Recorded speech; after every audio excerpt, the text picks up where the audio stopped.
है, मैं हूं आपके साथ दीप्ति। आइए शुरुआत करते हैं कुछ खास खबरों के साथ। सीएम ने आज कलेक्टरों से करेंगे बात, इन्हें ही कर्फ्यू को खत्म करने का टारगेट दिया जाएगा। इंदौर के बाद भोपाल में भी अगले 10 दिन सख्त लॉकडाउन रहेगा। 31 मई तक कोई छूट नहीं मिलेगी। न ही सरकारी दफ्तरों में कर्मचारियों की संख्या 10% से अधिक होगी। जिन जिलों में संक्रमण दर 5% से कम हो गई है, वहां भी अभी ढील नहीं देंगे। मुख्यमंत्री शिवराज सिंह चौहान ने भोपाल संभाग की समीक्षा के दौरान यह निर्देश दिए। उन्होंने कहा कि भोपाल में अभी केस और संक्रमण दर भले ही कम हो गई है, लेकिन यहां अभी ढील देने से बाकी जिलों में भी मांग उठने लगेगी। ये ढील संक्रमण की चेन तोड़ने के प्रयासों को विफल कर सकती है, इसलिए 31 मई तक और सख्ती बरतें। सभी कलेक्टर अब पूरी तरह सख्ती बरतें ताकि कोरोना कर्फ्यू खोलने के पहले संक्रमण पूरी तरह नियंत्रण में हो। बता दें कि भोपाल में अभी 24 मई तक कोरोना कर्फ्यू घोषित है, इसे अब बढ़ाया जाएगा। ये वही कमलनाथ हैं जिन्होंने 94 के दंगों में देश में आग लगाई थी। यही इनका मूल चरित्र है। आपदा के समय में भी यहाँ सेवा नहीं करना चाहते, तांडव करना चाहते हैं। किसानों में खरीदे गए 95% गेहूं का ट्रांसपोर्टेशन किया जा चुका है। अब आपदा में वो सेवा तो करने से रहे, आपदा में तांडव करना चाहते हैं। मैंने आज सुबह भी कहा था कि ये वही कमलनाथ हैं जो 84 के दंगों में जिनने देश में आग लगाई। आज जो लीक हुआ है उनका, वो इस बात का द्योतक है कि वो प्रदेश में भी आग लगवाना चाहते हैं और देश को तोड़ना चाहते हैं। मूल स्वभाव इनका वो उभर के सामने आया।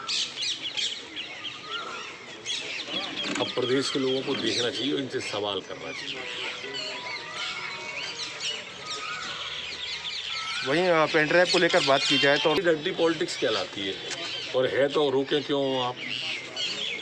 इनके पास कुछ नहीं है बातों के अलावा, ये सिर्फ मुंह चला सकते हैं। अगर होती तो ये रुकते नहीं। मैं कह रहा हूँ कि है तो उजागर करो। तो ग्वालियर जिले में कारण से हिंदुस्तान के बड़े भाग में हो रही है। जहाँ तक आपने गेहूं के भेजने का बताया, 97% गेहूं हम सरकार का उठाकर गोदाम में और सुरक्षित स्थान पर पहुँचा चुके हैं। 3% ऐसा गेहूं है जो बाहर है, लेकिन इससे किसान को कोई नुकसान नहीं है। किसान का खरीदा हुआ गेहूं है वो। अब ये दुर्भाग्य है कि वो धरना ही दे सकते हैं, मदद तो कर नहीं सकते।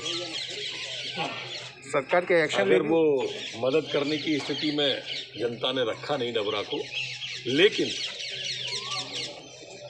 किसान का एक एक दाना गेहूं खरीदा जाएगा। ये इस तरह की राजनीति न हो। एक बार मुख्यमंत्री जी जब बोल चुके कि एक एक दाना खरीदा जाएगा, तो काय की चिंता? जहां मैसेज नहीं आया है वो अपना लिखित आवेदन एसडीएम महोदय को दे, और कोई दिक्कत है तो हमें बताएं, जनप्रतिनिधियों को बताएं, अपने विधायक जी को ही बता दें।